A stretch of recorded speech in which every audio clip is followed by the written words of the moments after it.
4, 3, 2, 1. I like to back up because I use these for clips. So I clip these on. I don't know if you could back up just a little bit. I don't know if you have that opportunity. Is that better? Should be good. That should be good. Let's see. Perfect. Let's see mine. What up? I don't know why it's not showing mine. All right, perfect. Where are you from, by the way?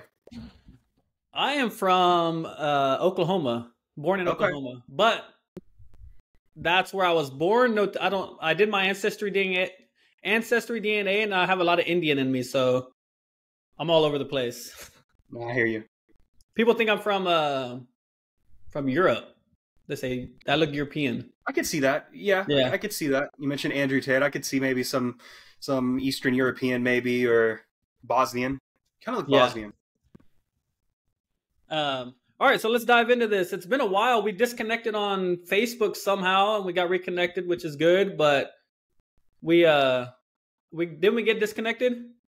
Yeah, we were going to do an interview when I was doing my old podcast, and for some reason, over the past year, we just kind of lost contact and got off the friends list. So I don't know. Yeah. I mean, that happens so many different times. I think I take full responsibility for that. I have shiny object syndrome. And I was starting another business idea, deleted all my friends so that I could add my niche on Facebook. So most likely came from that, where it was like I'm deleting people, trying to add people in a new niche, and I think that's how we got disconnected. But glad we're reconnected again. Yeah, and it's funny because you were still following me on my business page. So I have two pages on Facebook. I have a personal page, and then I have the business page, which I created way before Facebook rolled out the creator program with all of the individual profiles that had more features. And so you still were following that page, which is kind of funny because that is like where you normally cannot contact me. And so it's cool now, though. I'm glad that we got connected, and the circumstances for this podcast are kind of funny. So yeah, so glad we got in contact. You still doing your podcast? No, actually, I ended that June of 2022, but I'm working on launching a new show coming out later this year. So I'm going to be pulling the trigger on that in June, which will mark the 5-year mark of my very first podcast I ever launched. Nice. Let me see. Am I due for a podcast right now? I got to look at my schedule.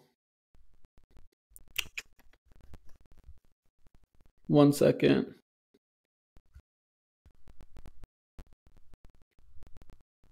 $3:30. Okay, my next thing is at 3:30. Yeah, I even have to look at my schedule.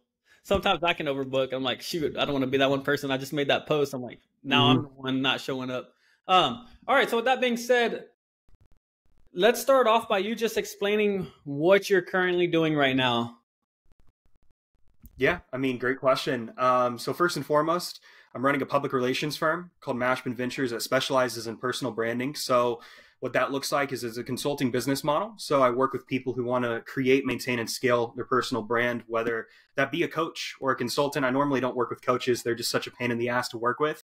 Okay. But I love working with business people, business executives to help build out their personal brand and achieve whatever goal they might want to do. And that's my main vehicle that's making revenue, so I could pursue the other business ventures that I have started up and ultimately play Monopoly in real life. I think that's the one thing most entrepreneurs want to do, but they don't know how to necessarily explain it. Well, I want to be able to buy all the hotels on the Monopoly board and be able to kind of have that control, have that revenue, have that power, have that influence.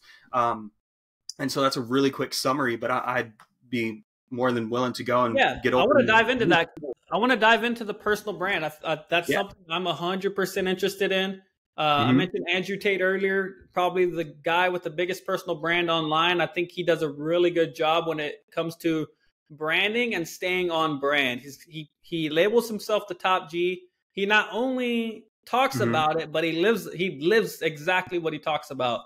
So what can people learn? What can people learn from his personal brand style? You know, it's cool because I've never been asked about Andrew Tate on any podcast that I've done or anything, even in private. I've never had somebody ask me about that. I think one other time, and I wasn't able to give a deep dive. So let's do a little bit of a deep dive right now. Every single person, let me explain what personal branding is. Your personal brand is you. So you as Marcos have had your personal brand from the moment you were born. Me, Isaac Mashman, I've had my personal brand from the moment I was born. Then you come out, you become a student, you're the class clown, you're the teacher's pet, you go to college, you're known by your professors, or you're known as the party freak, whatever it might be. So there's a big misconception here online today that your personal brand only exists on social media and the internet. And that's wrong.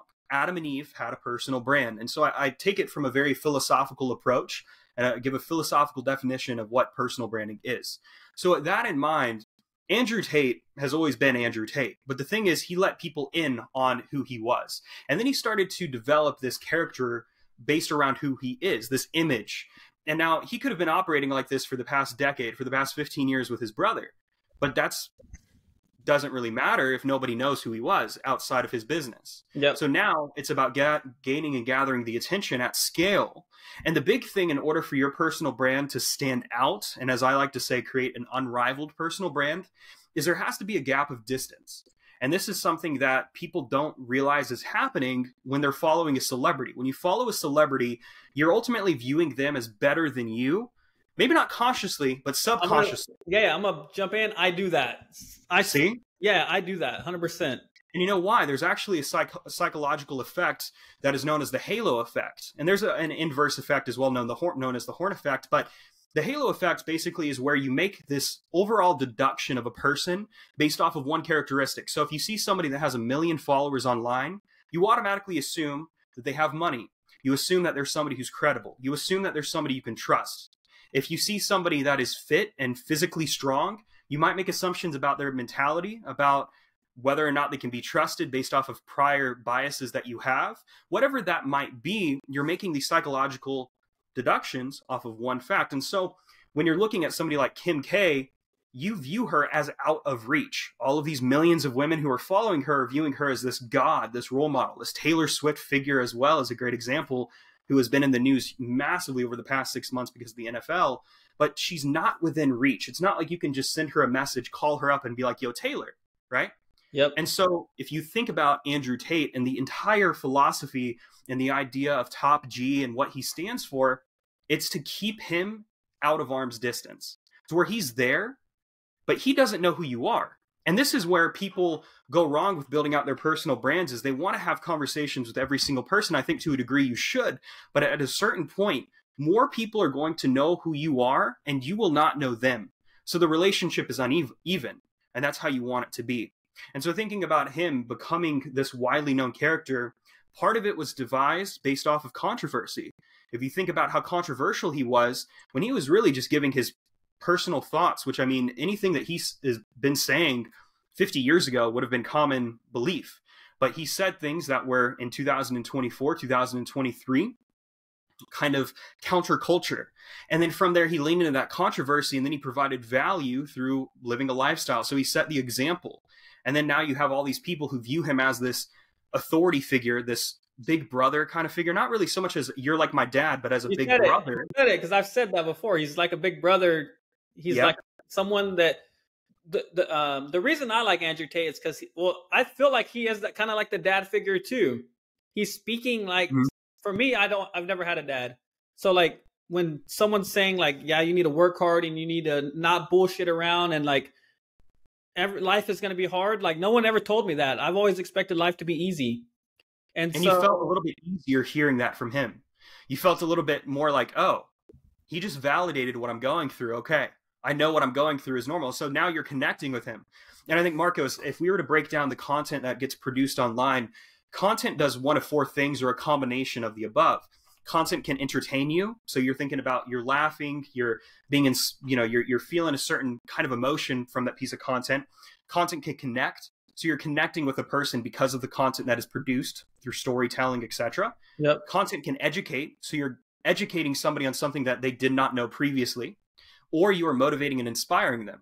And now a lot of that content that you're consuming from Andrew is a combination of all 4 to a really great degree. I'm thinking now about what he produces, because I'm not a fan of him, but I'm not somebody who despises him by no means. I think what he's done has actually been quite remarkable, and he's been able to pivot a lot of his brand and go through these PR crisis to where he's created this mysterious persona, this like James Bond figure-esque personality right online. And I think it's really interesting from like a analytical standpoint. But if you think about what his content does, is it does all those four things. He's educating people. He's connecting with them through his own storytelling about his dad and being a chess player. He's educating people. He's entertaining naturally because of his charisma and personality. And he's also motivating everybody to take action and get fit or build businesses, make money, get women, whatever it is. So he's doing all of those four things with ease. Question for that. So you know who Dan Henry is? Yes. I was recently on Dan Henry's business roast, correct? I don't know if you know that he basically roasts business ideas. He's going to tell you whether you're doing good or you're doing bad. He's do it in a way to where like it's slightly entertaining because he's going to like pretty much just say like your business idea sucks or like whatever you're doing sucks. I was on there. I come from a background of YouTube, pranking, the entertainment, like like do whatever it takes to get views on YouTube. And I brought that style to his show. So I had my headphones on. I had the Andrew Tate sunglasses on. I had a no shirt on. And here I am just sitting right in front of Dan Henry. And the reason I did that is because I wanted to really stand out on his show. You know what I mean?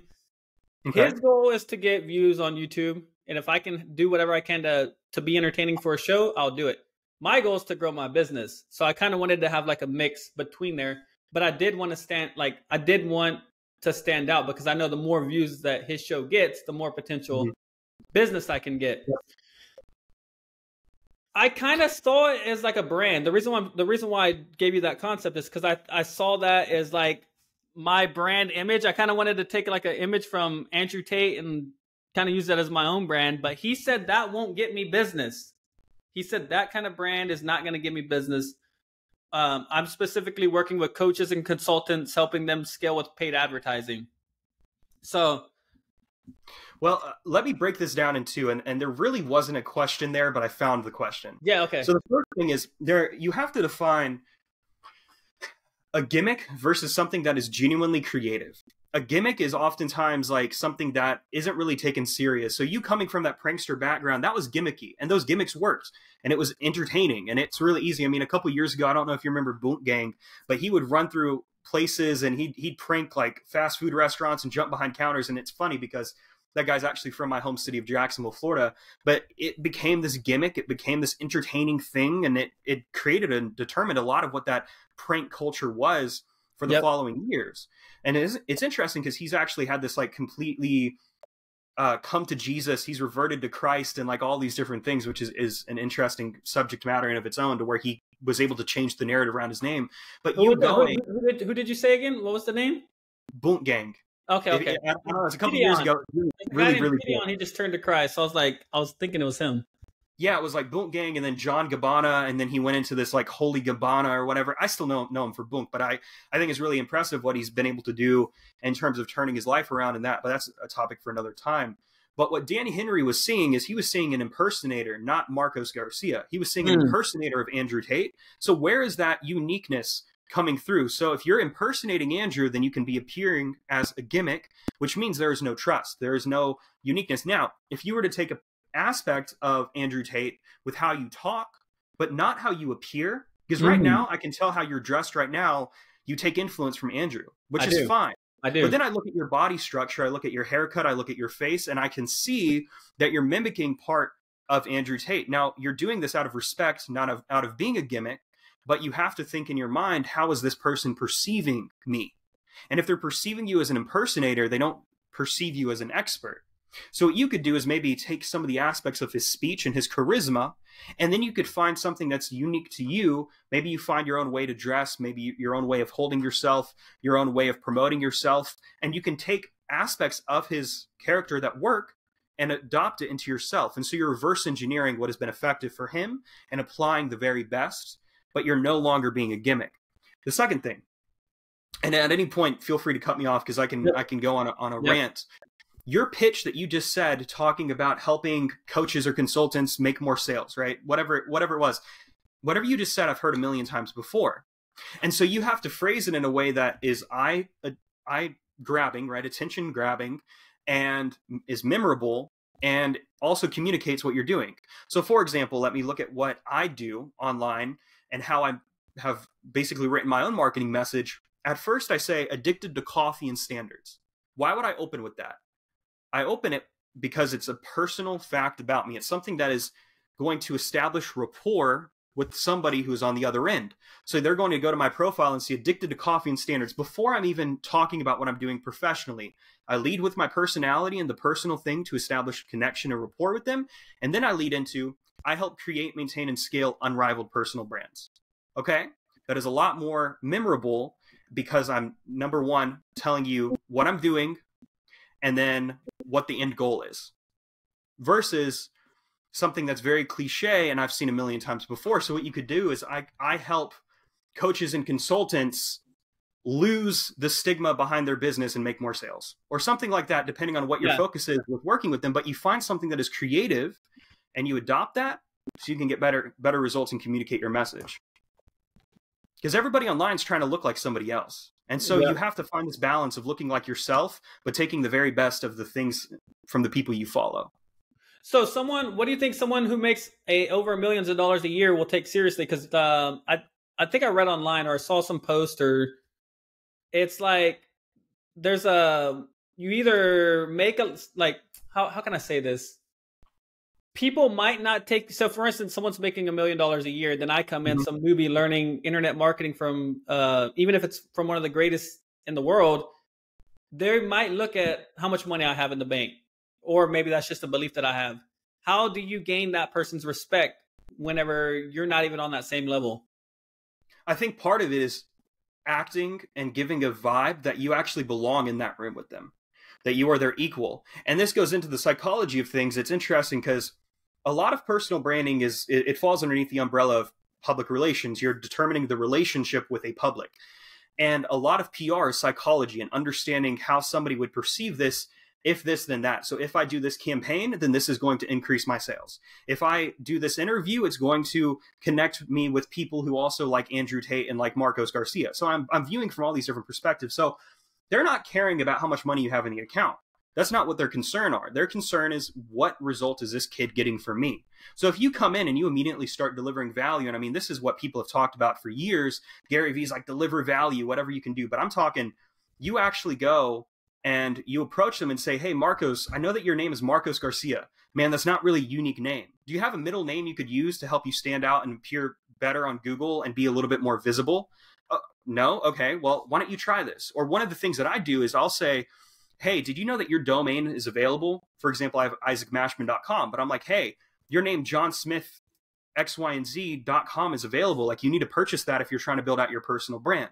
I'm delivering value. It doesn't even matter what I'm looking to get out of that because they're automatically going to view me more of an expert. So you coming in and you saying, hey, how are your sales doing? And you're asking all these questions, you're gathering information that you're able to use to ultimately communicate what you do and provide value to them to help them get a result. So let's say they're in the sales business, the internet marketing business, but they haven't even built out their social media strategy. They haven't built out their posting strategy or anything else. You're able to come in and say, well, have you thought about X, Y, and Z?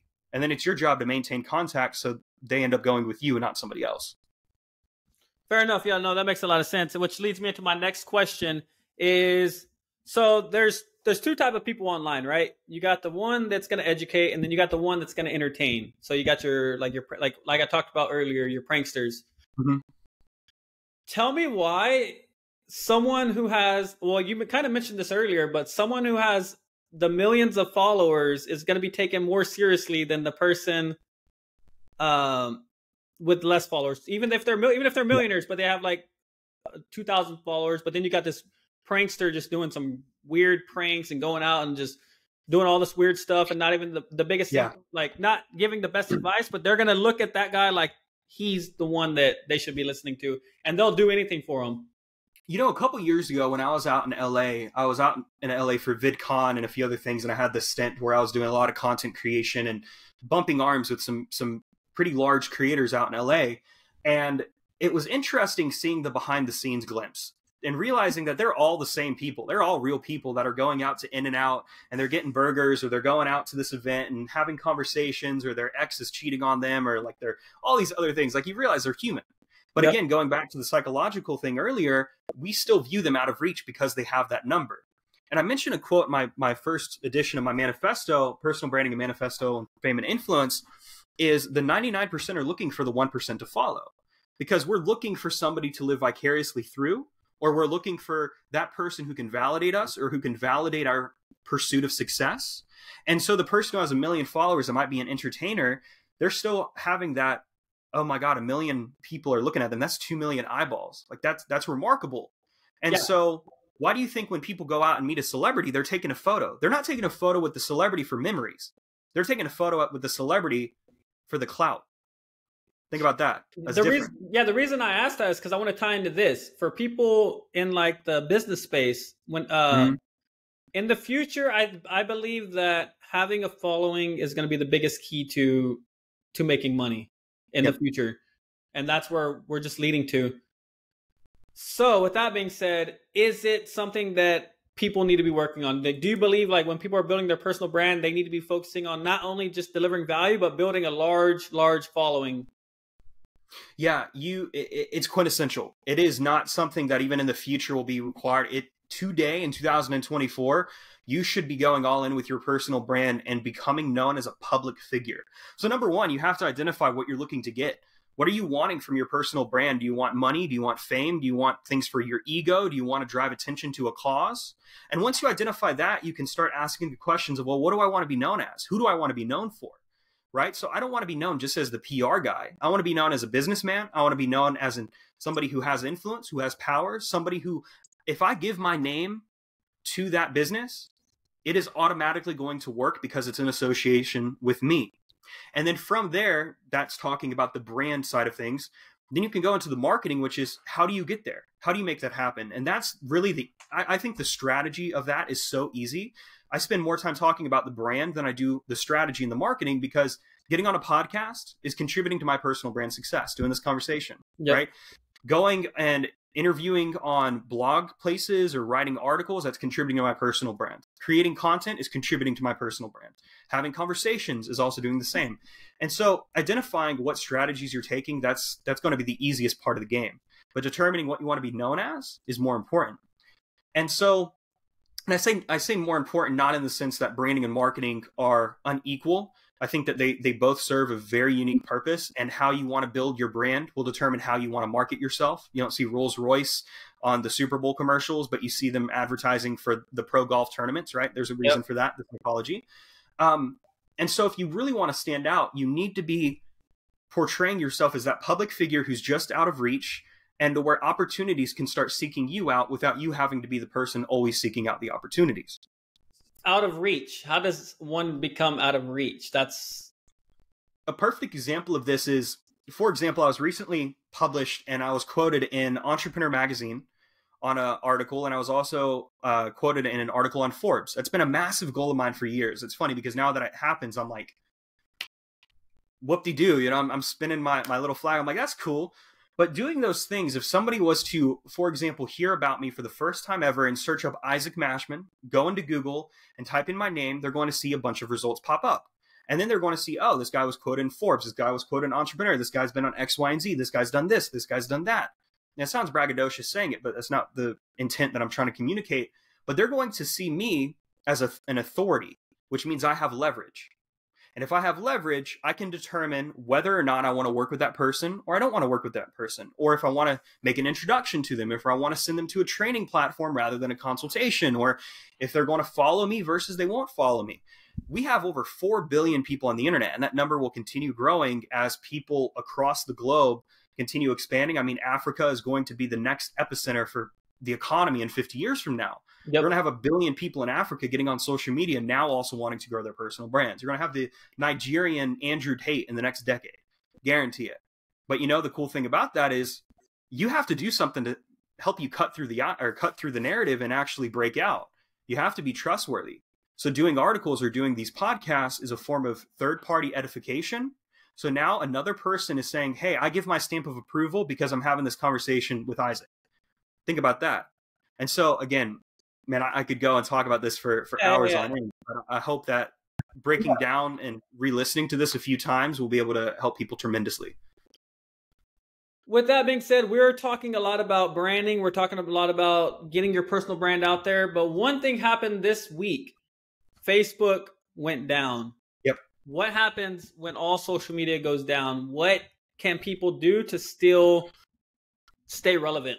Like if something happened, you know what I mean, the world goes to shit, the government starts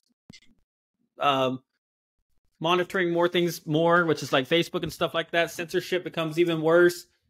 What can people do to stay in front of their audience, or what should they be doing now to like really get that competitive advantage? I like what you said. Competitive advantage or competitive edge there is something that is so big, and that's part of the reason why you build out your personal brand, so you have that, and so you have longevity as well. Because anybody can be on YouTube, anybody can be on Instagram, and I mean there are so many people that I follow and subscribe to on YouTube that are brand accounts, but I don't know the host's first name. And if they disappeared tomorrow and I see somebody else who might be in the same niche and is also interesting, I don't have any loyalty to that versus the person who I know by name. You know, Andrew Tate. It's not like somebody can come in tomorrow and replace him for you. You have that connection with him. So first and foremost, you need to be building out your personal brand across a multitude of places. You don't want to just rely on Instagram, or now TikTok being banned is coming right back to the news. Imagine if TikTok disappears tomorrow and somebody who had 20 million followers on TikTok never diversified their audience. They would become a nobody overnight. Versus the person who has 20 million on TikTok, has 500,000 on Instagram, who has a couple million on YouTube. And I mean, a perfect example of this is somebody I connected with a few years ago. His name is Sean Does Magic. I watched this kid go from 800,000 followers on TikTok to 20 million in 2 years and grow substantial audiences on Instagram, YouTube, Facebook, and now Twitter. If his TikTok disappeared tomorrow, would it hurt? Sure as hell. That'd be a lot of money gone. But he also has millions of followers across the board. So if Facebook disappeared tomorrow, I'd be all right because I still have LinkedIn, I still have Twitter, I still have Instagram if Instagram wasn't affected. But the same thing can be said about not just solar flares or government interference, but imagine if your account got hacked. Imagine if it got banned. Imagine if it got deleted. You have no power. The platform has the power. So with that in mind, you're creating security by building an omnipresent personal brand. Omnipresence meaning everywhere all the time. That's the first thing. The second thing, talking about building out, imagine if the internet didn't exist and how would you build out your personal brand, right? With this analogy, you can still be building out your personal brand in your local community. And I think that this is something that is going to be vastly underleveraged. A couple weeks ago, I got 2 requests in email from local television stations and shows in my Jacksonville, Florida area. I'm not even living in Jacksonville right now, but because I'm from Jacksonville, I have those connections. They're asking me to be on TV shows for quick segments. Yeah. And I'm thinking to myself, holy crap. But imagine if I was to go and become well known in my local city of Jacksonville, Florida, with 1 million people now, and become known in my city. I think about a rapper. I mean, Young Dolph was known for Memphis. Yo Gotti is known for Memphis. Nipsey Hussle is known for Compton, California. Snoop Dogg, California. They're known in their community. They take that local exposure and turn it into international fame. And so if you're starting with your community, that's powerful. You're able to leverage those smaller connections. And then those smaller connections, because they have that local connection to you, they're going to be like, man, I want to see this fucker win. They're going to make introductions. They're going to share you. They're going to support you. They're going to push you higher and higher in order for you to become successful. And so even if the internet disappeared tomorrow, you can still leverage your local market and become well known. And you could still do speaking events locally. You could still go up to networking events or do podcasts in person. You could still do town halls. You can do all of those things. I mean, 50 years ago, 30 years ago, when social media wasn't a thing and the internet was a fledgling startup, this is how business was done. You didn't have the internet to where you can make a post and connect with anybody locally. You had to go out and canvas the area. And I think that's something that's going to make a massive resurgence as people start going away from social media to a degree and wanting that personal one-to-one connection. No, that was powerful. 100%. I like a lot what you said. With that being said, you are in the online coaching space. Are you using a platform called School by Sam Ovens? I am not in the coaching space. I'm in the consulting. Okay. Massive difference.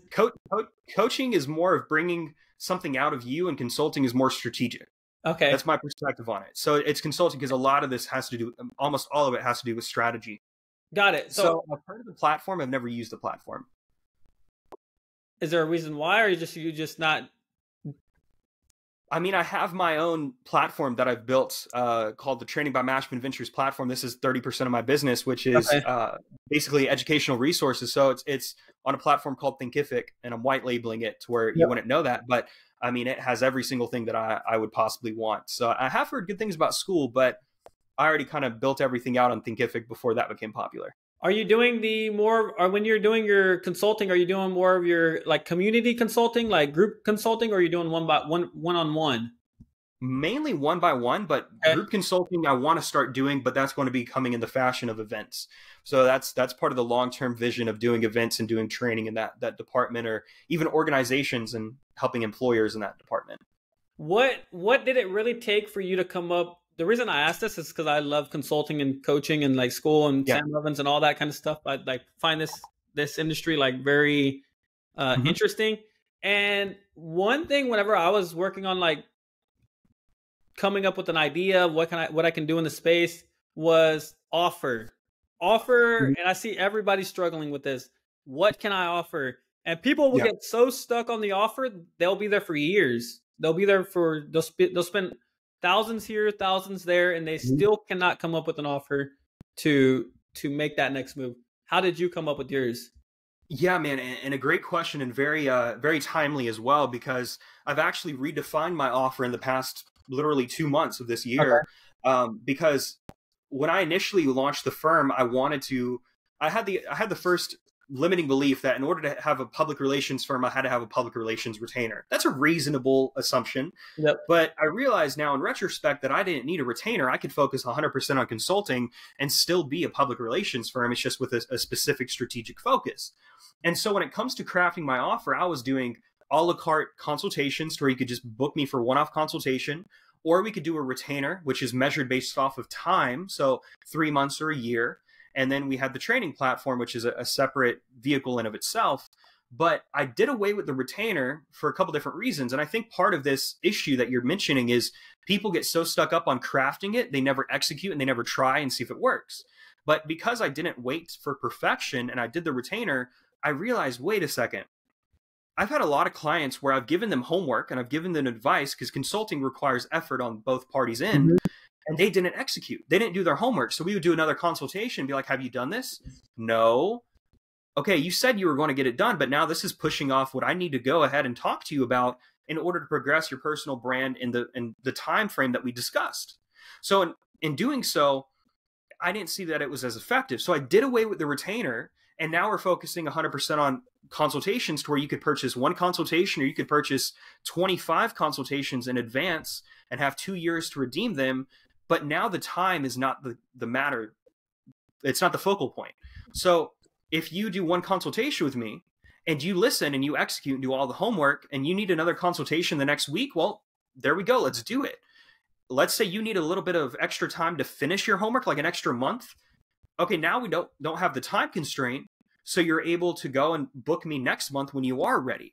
Now, doing that change makes it a lot easier and efficient for me to close and for me to market, which is great. It also affects the way that I'm collecting revenue. So now it's not like recurring revenue. I have to hunt and get what I kill, right? You can position that in a way to where you could book monthly consultations without the title of a retainer, but it's still different. And so when you're crafting your offer for the first time, you have to understand what you're delivering, what you're offering, and also how efficient it is. Because if you're spending all the time trying to explain what it is you do, or all of the incentives, and this is something I did early on that I think a lot of entrepreneurs do, and you probably yourself were in this category for a time, is you come up with all of these incentives. You're almost trying to convince somebody to work with you. Oh, you're getting X, Y, and Z resource. You're getting this perk. You're getting that perk. You're getting this, that, and the other. And you lose focus on the one thing that you're actually initially providing, which is the consultation to solve your highest value problem. And I think addressing the highest value problem and keeping that at the center is going to allow you to have a really strong foundation to where, yeah, you could offer other incentives, but you still have the focus point of, we're solving your problem. That was a lot. That was good. That was very, very, very detailed. Yeah, I feel like I'm being hyper detailed today, brother. I mean, no, this was impromptu. I'm just running off of caffeine and no, that's very Raising Cane's. I'm good to go.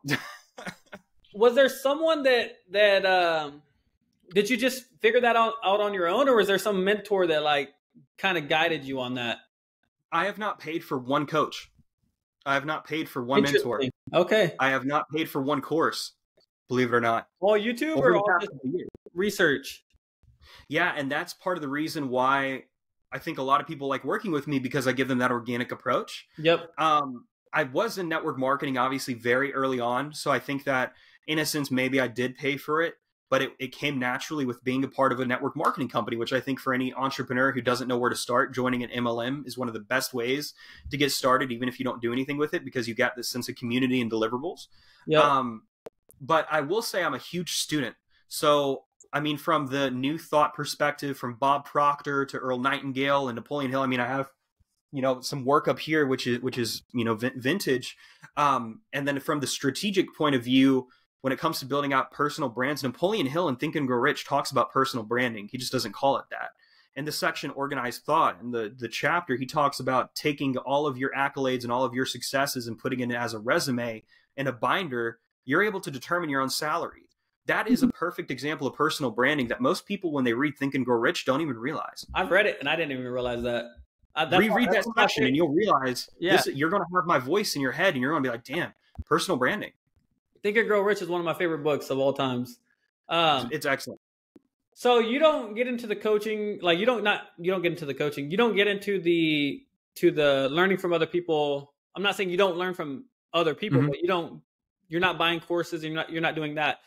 Do you think that gives you an advantage? Because I feel like some people can get stuck just in the learning phase where they're just constantly learning, and not taking the action.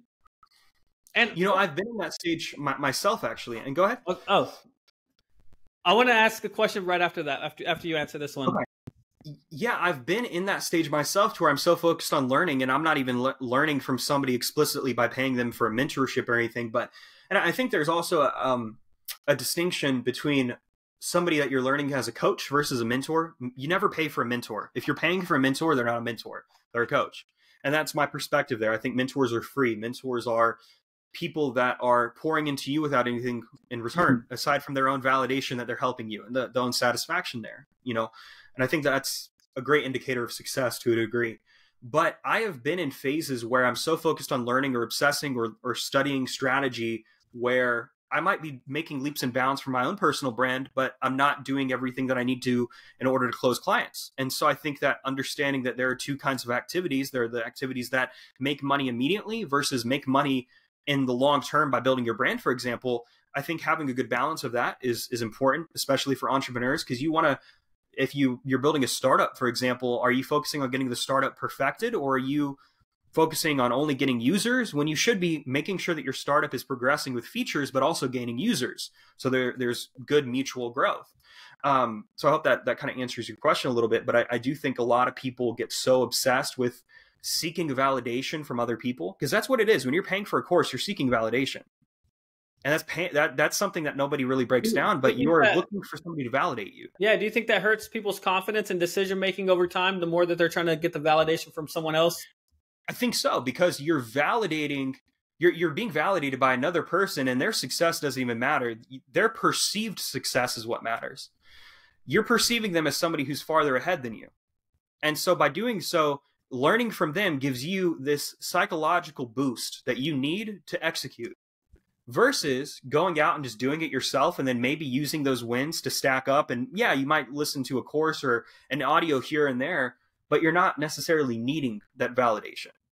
So how can someone push forward without needing that? What would you say that they can do to break that cycle of like needing the validation and just go for it?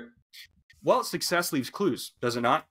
It does. So by reverse engineering, and this is what I've done, I've reverse engineered everything. If I wanted to get on a specific article that I saw Grant Cardone or Ty Lopez was on, or a specific website, I reverse engineered it. If I wanted to get my quotes out there, I'd search up quotes by famous people, and I'd go through all the sites and say, all right, I need to pitch myself there. If I wanted to learn how to pitch, I would look at what successful pitches did, or what, successful journalists were looking for, or I would do trial and error. I would say, all right, well, this is not getting any results, and I'm going to go ahead and tweak it as applies. And so I think this consistent observation of what people are doing that is working and also what is not working, and this consistent observation of what you're doing that could be improved. And so you're constantly improving yourself, and you're never quite perfect. So you're saying reverse engineer the business model that's already working? Yeah. You could reverse engineer a brand. You could reverse engineer a personal brand. You could reverse engineer a business and look at what worked and what didn't work. I mean, a lot of these other brands, if all successful coaches learned from another coach. Zig Ziglar, right? Earl Nightingale learned from Napoleon Hill indirectly. Bob Proctor learned from Earl Nightingale. And so a lot of times there's this lineage of success that you can follow. A lot of the quotes, I did this post on Facebook the other day where I said a lot of this information your guru says, half of it is stolen from other gurus.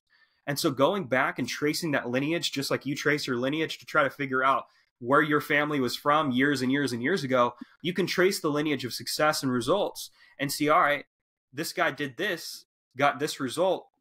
Let me try that in my own business, and you implement it. No, that's powerful, because I'm not going to say what business it was, but I did this one time and it actually worked, but I just stopped it for some reason. I just reverse engineered. It was like a YouTube idea. Yep. It was a YouTube strategy idea, and I basically reverse engineered the strategy this other YouTuber was doing. He had a Patreon. I built a Patreon. He was doing certain videos. I started doing those certain videos. It was working, but it was not in my ethics and morals to continue, because just the kind of content he was doing was not ethical. Dating coaches. No, it was more like the interviews on the streets, and it was getting kind of it was just kind of wild, and it was just like I didn't see that as part of my brand. But see, you could have reverse engineered what short videos were like. This is a great example too. You could see that, all right, a short video that is under 45 seconds that has a hook that also is filmed in this specific way with this kind of liking. This is the caption. These are the hashtags. You pay attention to all those things. You break it down and you apply it to your own video. Chances are it's also going to work for you. It could, but I'm not going to go around asking coaches and consultants, would they rather have a gay son or a thought daughter? Yeah, but and the thing is that only worked off of controversy. But if you were to take that overall principle of interviewing on the street and say, what is your perception of coaches? Or have you ever done X, Y, and Z, and you were able to apply the overarching, the concept, but make it your own? See, now you're no longer impersonating or being a gimmick. You are yourself who took that idea and you're making it your own. That's pretty solid. Next question. Alcohol. I'm 14 months sober. I don't drink alcohol. I'm currently a bartender. What's your thoughts on alcohol and business? What I'm really asking is, can someone really make it? Like, for instance, they're at the very bottom, like they're barely starting their business, but they're out on the weekends and they're consuming alcohol and they're partying, and maybe they're just a weekend warrior. They're just living the life on the weekends. Let me speak from my own experience here. I hate drinking socially. I hate it. Alcoholism runs in my family on both sides. Like my mom, for being a 5-foot woman, 5'4" or whatever, the amount of tequila that would take to get her drunk would make a normal man fall and pass out and black out. Like, it's impressive. It's in my blood. So, but I hate social drinking, but I will drink by myself. And that in of itself can be concerning to people. But if I'm out on the front porch smoking a cigar and I have a nice bottle of brandy, I'm enjoying it. Okay. But the thing is, I'm not doing it every day. I'm not doing it every week. I might have beer on the weekend from occasion, but I'm not making it to where I have to get beer to function, or I'm going out and doing this 24/7 or anything else. But there have also been times where I've been completely stupid when I was younger. And I think that every kid, no matter what advice you might give them, is still going to go out and do their own thing. Everybody told me, don't do this. I'm still going to do it. I'll learn for myself. That's just human nature. I think we're stubborn, especially as young guys. But I think that it's not something to where you cannot be successful. But let me tell you something else. Right here is a copy of, which one is this? Yeah, this is The Empire of Business by Andrew Carnegie. This came out in 1902. This is a 1913 copy by Andrew Carnegie, who was the richest man of all time, aside from biblical Solomon. And in this book, he mentions on several occasions, as a compilation of his essays, that the one thing that men should avoid is alcohol. And if they should drink alcohol, it should only be with dinner. and it should never be enough to go and get drunk. It should just be a little bit, like one glass after dinner. And he mentions that that is one of the things, and one of the things that kills most success. And it's also when you make the most bad decisions. I mean, even in the Bible and the Quran, there's similarities there where if it's drunkenness, like it's going to lead to issues. And there are biblical stories where one person got drunk and had sex with the wrong person. It's like, this is throughout history. And so I think a big thing that I'm trying to communicate is understanding what is your intention behind drinking. If you're setting your intention, I'm going to get fucked up tonight, but I'm going to be home by myself. Okay. But if your intention is, you don't have an intention, you're just drinking because, now that has power over you versus you having power over it. Yeah. Well, the reason I asked the question is because I tell the story all the time, but in 2020, I had a marketing agency. This was right before I moved to Austin, Texas, and became working at a bar. And I was more of like the weekend drinker. I would go with my girlfriend. I would go out and drink a few beer, a few drinks, shots here and there. Moved to Austin, Texas. Started working at the bar. Then now I'm drinking almost every shift that I have. I'm getting like a shot because they're free. You know what I mean? They're like, here, take it. Yeah. So one, the environment kind of consumed me in, but two, I feel like even whenever I was drinking, like the weekend type person drinking, it was more like I was going out to get drunk. Like you were saying, hey, let's go. If there's two different things you can do. You can either just chill, drink, maybe have a drink with dinner, or you could just go out and get drunk. I was the one going out and getting drunk with friends on the weekend. And I really feel like that if I wasn't doing that, I would be way further ahead than I am now. Well, I think there has to be, if you choose to do that, you have to have a degree of acceptance. You have to be like, all right, well, I'm going to do this. I'm going to feel like shit tomorrow. I know I'm going to feel like shit. So you're not making excuses. And you're like, it's going to take me probably four days to get over this brain fog 100%. Because a night of heavy drinking, you're going to have brain fog and you're going to feel like garbage for a couple of days. And so, it's the same thing with smoking pot. I mean, a lot of times it's like, it's become cool now. So Seth Rogen is like, or whatever his name is.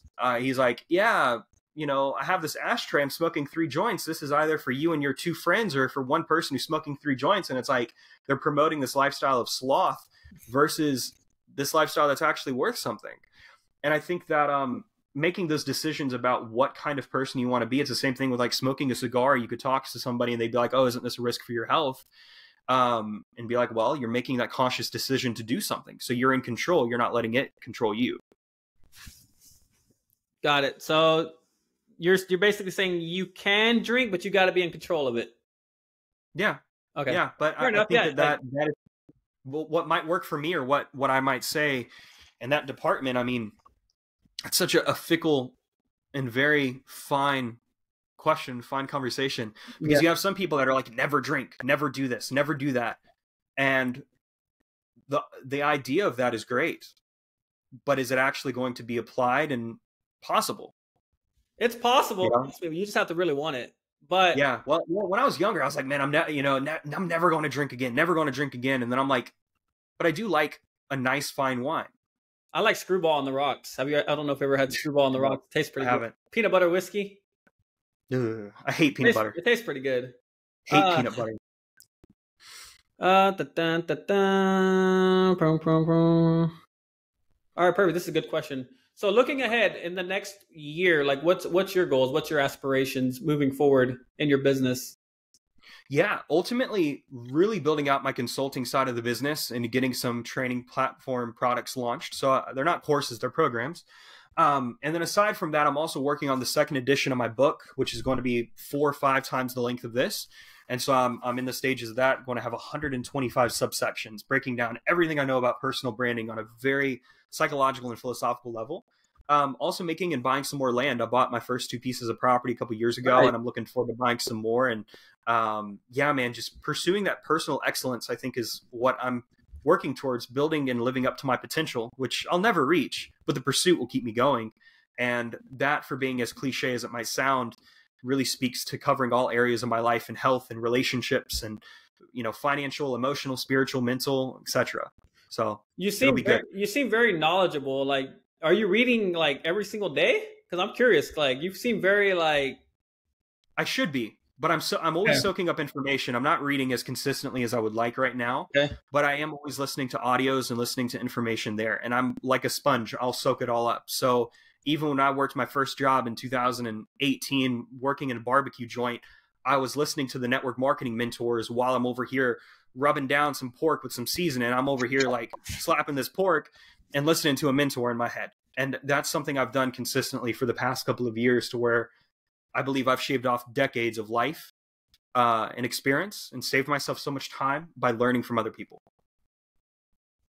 Got it. Yeah, like I said, you seem pretty knowledgeable. I was like, if someone's competing with you, if they have they better be ready to go, because you seem. When it comes to personal branding, I will cut the throat. You know what you're talking about, and you seem like well prepared. With that being said, what was my next question? I had another question. Yeah, is there anything that I haven't discussed yet that you want to talk about? Maybe you want my audience, to know more about you? I think I covered a lot of what I would have wanted to cover with this question earlier, talking about what your personal brand is and it isn't. Don't believe that just because you're not on a social media platform, you don't have a personal brand. Don't think that just because you're creating a new profile, you're creating a new personal brand. It's a continuation of what you've already built. And you have all of these connections and family members and friends and coworkers from a decade ago that you could still reconnect with, that could still propel you forward. And I think that a really easy strategy to build out your personal brand, I call it the power of 3. If you connect with 3 new people, genuine connections, genuine conversations, every single day for 90 days, that's 270 people by the end of 3 months. You do that for an entire year, you've connected with over 1,000 people and had genuine conversations with each, to where now they can start making introductions and helping you build your own network. It's a very similar principle to network marketing. You get 3 people, they get 3 people. Well, it's the same thing for your personal brand. So I'd encourage you to implement the power of 3. And Marcus, man, I appreciate having me on for this impromptu podcast. I really enjoyed it. Yeah, appreciate you as well. I do have one last question. This has to do with the newest thing that just came up, and then we'll end it. Hit me with it. Who are you going for, Jake Paul or Mike Tyson? He just announced that Jake Paul just announced he's fighting Mike Tyson. So I got to know, who are you going for? Who are you going for? And is boxing a joke? Is Jake Paul making boxing a joke? Number one, they're both getting paid. So there's no way you could hate on either person. They're like, Jake Paul is abusing. It's Mike Tyson. It's not like Joe Biden's in the boxing ring. I mean, there I would say elder abuse. Pay. I would for sure pay to see Jake Paul fight Joe Biden. I would literally pay all my money to see that. I would drain my bank account. I'm with you. But what I would say is, I don't know. Number one, have they announced that it's going to have a conclusive winner? Or is it going to be an exhibition fight like Mike Tyson a couple years ago? Yeah, we're just an exhibition with no winner. I frankly think it will probably be Jake Paul. I think it might genuinely be Jake Paul. And I think that I've heard other people talk about this in the past. I think Jake Paul is working to be a genuine athlete. I don't think he's just trying to be just a ripoff of boxing. It's not like he's in the WWE like his brother, right? Logan's over here in the WWE, and I'm like, But does that? But you're the brand. You're the brand expert. Does that hurt Mike Tyson's brand? So if we look at Nate Diaz, If we look at Tyron Woodley was a killer in the UFC. There is literally nothing that Mike Tyson could do aside from do some really heinous crimes that would possibly ruin his brand right now. I believe that foundation is set, dried, and built. And I think that him fighting with Jake is exactly what we would think it is. It's a way to make money. It's a way to maintain relevance. And I mean, Mike has launched marijuana brands. He has made a bunch of investments. But I mean, a couple years ago, he was fat, overweight, unhealthy, incompetent. And today he's completely turned his life around. So even if you're thinking about the branding standpoint, man, he's setting a good example for people that you could still be in your 60s and you can still be kicking ass. Because I'm thinking about my own grandparents when they were alive, and they were only a couple years older than him, doing nothing with their days and only watching TV. And so I think that either way you can look at it, it's going to be a hell of a fight that I think will be amazing to see and witness. And I'm excited to see how much money they both make. But what if Mike Tyson gets knocked out? You don't think that ruins his brand of being the big dog that he is? No. And I think that, I mean, Muhammad Ali, he had periods of his life too where he I believe it was a fight. I can't remember who it was. I mean, I was obviously not around when he was in his prime, but Muhammad Ali lost a fight to somebody after a period of time, and he was away and he wasn't performing that good. And today we don't talk about that fight. We talk about Muhammad Ali being one of the greatest fighters of all time. It doesn't matter that he had that one loss. Tom Brady did not win every Super Bowl. And I don't think it's like a brand where it's like Floyd Mayweather. He's never lost a fight before. Like Floyd Mayweather fought Logan Paul a couple years ago, and people were wondering, oh my God, why is Floyd doing that? But they knew what the intention was. It was to make money and gain exposure. And I think here, I wouldn't be surprised if some of the proceeds go to a nonprofit and they twist it from a PR standpoint to make it look like more than just a cash grab. Oh, I don't know. Yeah, I'm thinking. I feel like that would ruin him. I don't know. Iron Mike, just me personally, I just feel like that would ruin him. But Jake Paul isn't just some fruity YouTuber kid from Vine anymore. I think that from a analytical standpoint, Jake Paul has actually, man, like he's done it all. And I think that if you want to break a person's personal brand apart, and he can do anything and slap his name on anything. I mean, the Paul brothers both, I mean, yeah, you love him or hate him. If you like Andrew Tate, you're automatically going to hate the Pauls. But I think that his success should be studied a little bit more. Funny. That's funny you say that. That if you like Andrew Tate, you're going to hate the Pauls. Am I wrong, though? I like Jake Paul. Logan Paul, no. Okay, but why do you like Jake more than Logan? I would say Logan more. Jake more. I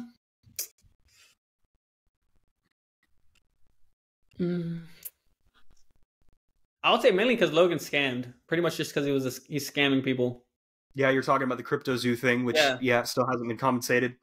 Jake hasn't made suicide force jokes. So, like there are a bunch of different things there, but I think Jake is somebody who gives his word and seems to keep it. Mm-hmm. From what I've witnessed. So we'll have to see. I'm gonna have to circle back with you after this fight and see what happens. So we'll stay in touch. I do want to, like I said, this podcast is gonna be clipped up. I'm gonna put clips on my YouTube channel of the podcast. If there's one specific social link you want me to use that I can put in the footer, let me know if that's Instagram, Facebook, whatever you want me to, where people can find you. Personal website. Yeah, would be perfect. And then next year, once I actually start getting traction on this and people are like, yo, I want to see full podcasts of these things, I want to circle back and do a podcast with you as well, and post a full podcast. Yeah, undoubtedly, man. And if you ever have questions with distribution or anything, look no further. Hit me up. Yep, I might even be reaching out to you on personal branding for sure, because I'm actually diving into that and working on building my own personal brand so that I can make sure I'm reaching the right audience and staying on brand and not stealing completely from other people's brands. Good. Marcos, it was a pleasure, my friend. All right, appreciate it. Take care.